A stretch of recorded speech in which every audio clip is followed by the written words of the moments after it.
So this is the Guns of Navarone. This is like one of my classic films of all time, war films. It's based on the book written by Alistair MacLean, who I think he also did another book called Force 10 from Navarone, which is sort of a sequel to this film, which stars, I think they made 10 years later, starring Harrison Ford. But this one stars the golden age of Hollywood himself, one of the big stars, Gregory Peck. Pardon me, I got a bit of a cough. Gregory Peck. It's got David Niven in it. It's got these two, and it's got that guy, the Greek guy in the background there, who's very famous. You've got the guy in the front, who I believe is a very famous actor too. I think it's John Mills. I'm not sure. He was in. I think he was in the famous film Ice Cold from Alex, I believe. Excuse me. And yeah, it's an epic film. I mean, Guns of Navarone, rated very highly on Rotten Tomatoes. It was made in I think in the early 60s, 1961, and it's a war film, and it was directed by J. Lee Thompson, on a screenplay written by Carl Foreman, and it's based on Alistair MacLean's best-selling 1957 novel, and Foreman also produced the film. And it stars, as I said, sort of Gregory Peck, David Niven. The guy in the background there with the moustache is Anthony Quinn, who's a very famous guy, and he plays alongside Stanley Baker, Anthony Quayle, Richard Harris, James Darren, Irene Papas, and Gia Scala, and Anthony Quayle. Did I mention him already? So sorry, yeah, not. I got that wrong. This guy in the front, very famous actor. I think he's Stanley Baker, very famous guy, and. Ultimately, yeah, it's a really good film. It's very kind of sorry, I got it wrong. Yeah, so Anthony Quayle is the guy front and center. He's a very recognizable face in these war films, and Stanley Baker is actually the guy on the right. Sorry, I got those wrong, but anyway, he's these guys have been in sort of a lot of films together over the years in war films or apart in war films, and Guns of Navarone reminds me, made in the early 60s, reminds me very much the way they shot it, very much like the, apologies for the station alarm going off in the background, for some reason there's somebody set off the alarm and the taking a while, the authorities, to get it shut down, but yeah, effectively, you know, these kind of war films, it just takes me back to my childhood. I used to watch them with my dad. The 1940s gangster movies, war films, you know, so many great films shot during this time. I mean, you've even got Frank Sinatra starred in one. You've got the man from U.N.C.L.E., dude, he was starring in another one. I think The Bridge Over Remagen, I believe.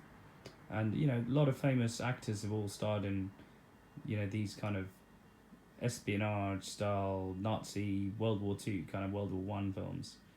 And just incredible movies to watch, based on true events, most of them.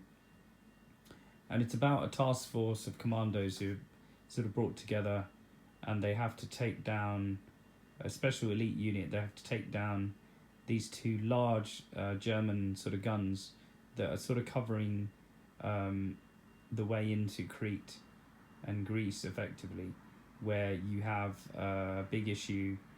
The British sort of carriers, the British fleet can't get through because the guns are too big, and they're protected by a large overhang, so they can't, you know, bombers have tried and they can't take the guns out.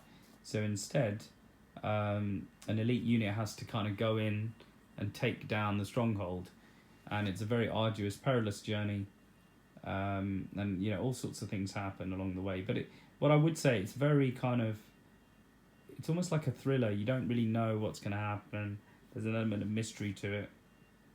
It's like a mystery thriller in a way, action thriller. And I think it sort of reminds me of the way it's shot, very much like some of the early Bond movies. You know, there's elements of From Russia with Love and, you know, Dr. No, even the way they shot it. And I really like the cinematography and just the style of this film. What I also like is the typical, you know, British kind of stiff upper lip and humour that you have during the war, and the old school kind of humour, and there's a lot of that here. sort of looks that the actors are incredible, top of their game, and some of the looks they give each other. Gregory Peck and Anthony Quinn and sort of leading, and Anthony Quayle and David Niven sort of secondary, but the way they kind of look at each other and just and have certain sort of things left unsaid, but you can infer by the way they look. It's just incredible, and they have a lot of humour in this as well. And I would say a lot of modern filmmakers should look at this film and sort of of course they had a rich source material to draw off. Alistair MacLean books are obviously legendary. You've also got Where Eagles Dare, which I'll be reviewing soon, which is also here, which we'll review, which Richard Burton, obviously, I think Clint Eastwood, those two guys. Incredibly well-made film as well, Alistair MacLean. Ice Station Zebra, not so well-made in the film version, entertaining, but, not so true to the book. But, this is the first of many, hopefully, that we'll review of old movies, old war movies and Alistair MacLean related films. So go and check it out. It's available on Prime Video, or actually currently, if you do have a TV license, it's available. I watched it at my sister's early today. It's available on. This is just a clip of the trailer, so it's available on.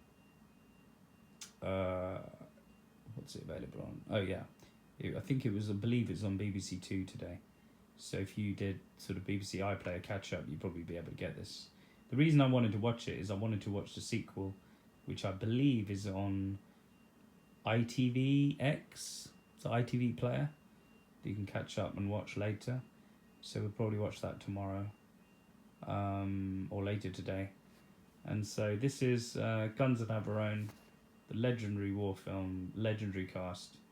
Check it out, and I'll see you in the next one. Bye for now.